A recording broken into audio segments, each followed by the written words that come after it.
There are a huge number of published works on globalization, encompassing a broad range of ideas, styles, and opinions, as I hope this course has shown so far.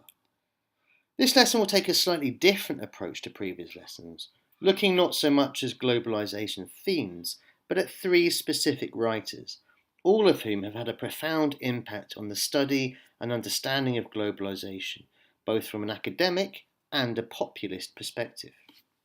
So in turn, we'll look at the main ideas and works of Thomas Friedman, Naomi Klein, and Joseph Stiglitz. Firstly, Thomas Friedman. Thomas Friedman's views on globalization first came to public prominence in his 1999 work, The Lexus and the Olive Tree. The slightly strange title of the book gives an idea about its main focus, that of the Janus-faced nature of the modern world.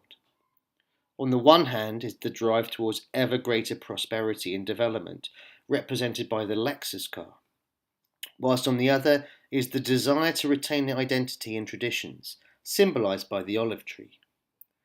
One of the most interesting and often quoted theories in the book is the so-called Golden Arches theory of conflict prevention, in which Friedman notes that no two countries that both had McDonald's had fought a war against each other since each got its McDonald's, thereby intimating not only the economic growth comes through globalization, but also the deep economic ties lead to deep political and social cohesion as well. In the same work, he talks of the golden straitjacket, by which he means that individual countries must sacrifice aspects of economic sovereignty to global institutions in order to grow. Friedman's other major work is the 2005 The Earth is Flat. In this work, Friedman identifies 10 so-called flatteners, which have levelled the global playing field. He describes these flatteners, in heavily abbreviated form, as being the following. Firstly, the fall of the Berlin Wall, which allowed people from the other side of the wall, i.e. non-capitalist countries, to join the economic mainstream. Second, Netscape going public, which began the process of democratizing the internet and making it accessible for everybody and leading to the subsequent digital revolution. Thirdly, workflow software, by which he means the way in which machines become able to talk to other machines without any humans being involved. Fourth, uploading, which saw people across the world becoming able to collaborate on only projects, for example, open source software and Wikipedia. Fifth, outsourcing, which has led to companies dividing their activities into components which can be done anywhere in the world in the most efficient, cost-effective way. Next, offshoring, whereby a company can relocate its manufacturing or other processes overseas for financial benefit. 7. Supply changing, where massive companies such as Walmart can use technology to streamline their business processes. 8. Insourcing, where companies perform services for other companies. 9. Informing, whereby people can access information and knowledge in ways that were historically unheard of. And lastly, what Friedman calls the steroids, that is, devices such as mobile phones, iPods, and tablets. Whilst Friedman certainly acknowledges the problems inherent in the global system, he does not emphasise them, preferring to see the positives. On the other hand, the second writer we will look at, Naomi Klein, is much more overtly critical of these problems. Klein's first major work, No Logo, was published in 1999, shortly after the huge anti-globalization and anti-WTO protests in Seattle. As part of the alter rather than anti-globalization movement, Klein would not have agreed necessarily with those protesters, preferring a more mainstream approach to the issue.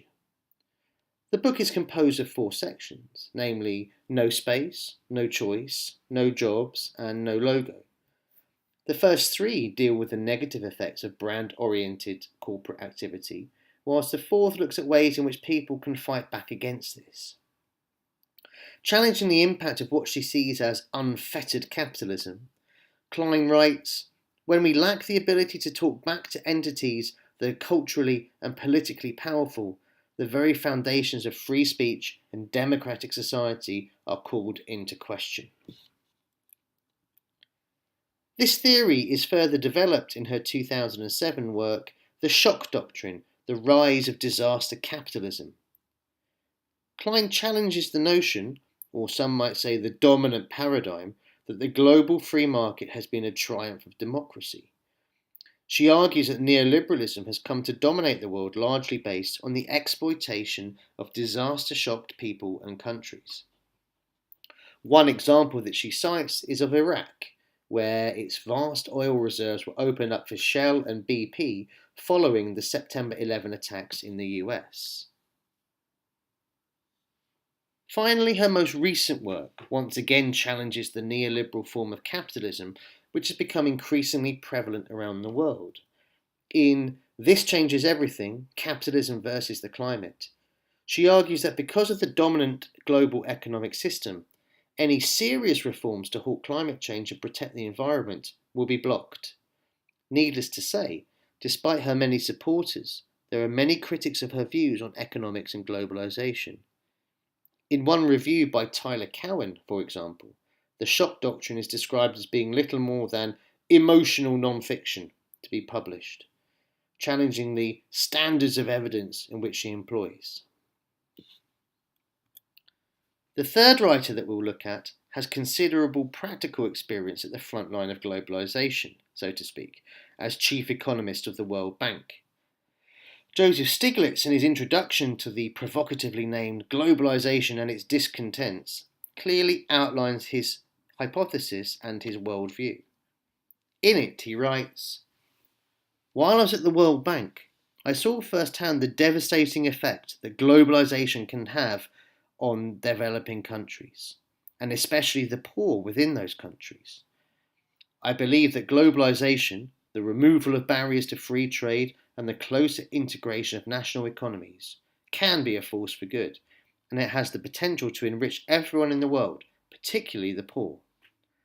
But I also believe that if this is to be the case, the way globalization has been managed, including the international trade agreements that have played such a large role in removing those barriers, and the policies that have been imposed on developing countries in the process of globalization, need to be radically rethought." Like Klein, Stiglitz is critical of what he calls free market fundamentalists, who believe that neoliberal economics are a panacea for all the world's problems. Stiglitz is not against economic growth, but he wants it to be shared more equally, and that to do this, strong, transparent institutions are required.